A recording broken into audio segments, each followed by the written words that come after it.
I'm Pastor Aaron Harris, and this video is about how to stick to a budget. I know from experience that creating a budget is easy, but sticking to a budget, now that's a different story. But if you watch this video till the end, then you'll have the tools necessary for you to stick to your budget. So let's dive in. The first question that you have to answer is, what is your why? What is your reason? What is your purpose? What do you want to do with your resources? Is your purpose for yourself? Is your purpose for your significant other? Is your purpose for your family or your children? Is the purpose for your legacy? Is your purpose to create a great financial future for yourself? When people move without a purpose and they don't have a why, that's how they get distracted. But the first thing you need to do when sticking to a budget is know your why.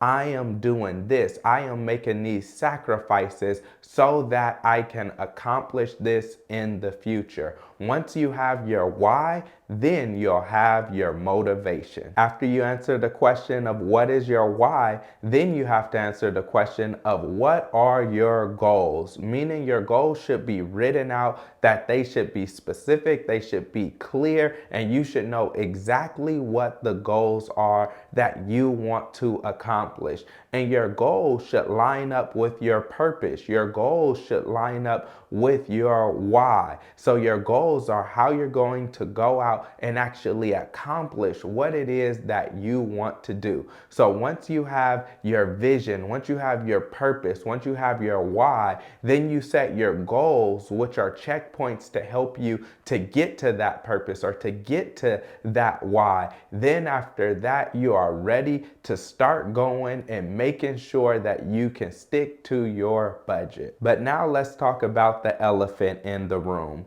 The elephant is, what is your challenge or what is your obstacle? What is it that is getting in the way of you reaching your goals, of you reaching your why, of you reaching your financial purpose, of you getting to the place that you want to get to? Is your why because you can't stop buying items like clothes? Is your why every time you save up money you spend it on vacation? Is your why, is it that you can't go and stop eating out? What is your obstacle? What is it that is challenging you? What is it in your way that is stopping you from reaching the financial future that you want? Is it that car that you have? Is it you're spending too much money on your home? Is it that your income is not enough? The third thing that you need to do is you have to figure out what your obstacle is. Once you know what your obstacle is, then you can start coming up with ways that you can overcome your challenge and overcome your obstacle. So know what your weakness is, and that will take you far in life. Once you know your reason, which is your why, you know your goals that you set so that you can accomplish your why, and you understand what obstacles you have in front of you stopping you from reaching your goals, now it's time for you to start asking the most basic questions. The first question is, how much money do you actually make? What is your income? And for a lot of people, they have an income problem where they need to look at how can they generate more income? How is it that you can go to a trade school or get more skills? Who can you study under or learn under? What can you do so that you can make more money in your field to increase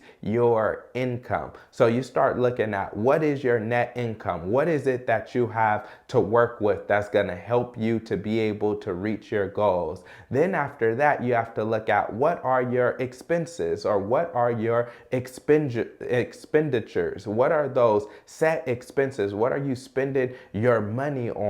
And so once you know how much money you have coming in and how much money you have going out, you have to make sure that your budget is set up in a way where you have more money coming in than you have going out. And when I say more coming in, I include your saving and your investing. I include everything that helps you to be able to get to your goals. So once you look at how much it is you're receiving and how much it is you're spending, the next thing that you have to look at is what are areas that you can cut back. Unless you're a millionaire with a super high income and everything is just going great for you, there are some areas in your budget where you will need to cut back for you to be able to reach the goals that you have set for yourself. Do you need to cut back on your housing expenses? Do you need to cut back on your transportation expenses? Do you need to cut back on your food expenses? Are you eating out too much? Are you spending too much on traveling? Are you spending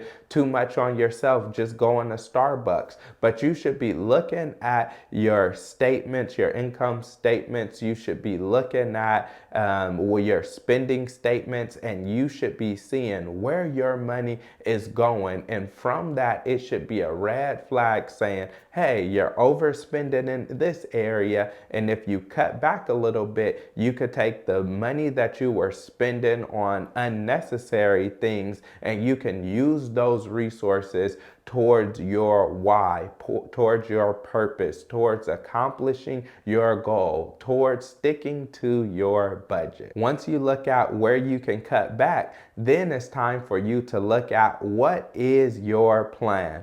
Those who fail to plan to fail, meaning that no plan is no good. You should have a plan for your resources and your finances, and your budget is the strategy to help you to be able to accomplish your goals. Now, some people, when they think about a budget, they think about an arbitrary number that they have in their minds. Instead, what you need to do is you need to actually write your budget out, whether it's by hand or you put it up on your computer and you type it out, but you need to have an actually physical written budget so that you're able to stick to it. So if you don't have a written plan or a written budget, then that is the first thing that you need to do to take the next step so that you can stick to your budget. Another thing you need to look at is what are your triggers? What are those triggers that stop you from sticking to your budget? Is your trigger when your children ask for something? Is your trigger when you see an online sale? Is your trigger when you get depressed or when you get sad? Or is it certain seasons? Or is it certain stores that you go into? And once you figure out what your triggers are that keep you from sticking to your budget, then you need to start figuring out ways, researching ways. You can watch more videos on this channel, or you can read articles, and you can figure out how to combat those triggers so that you can be financially stable and financially successful. So if you enjoyed this video, then watch the other videos which are on this channel, which is all about financial literacy.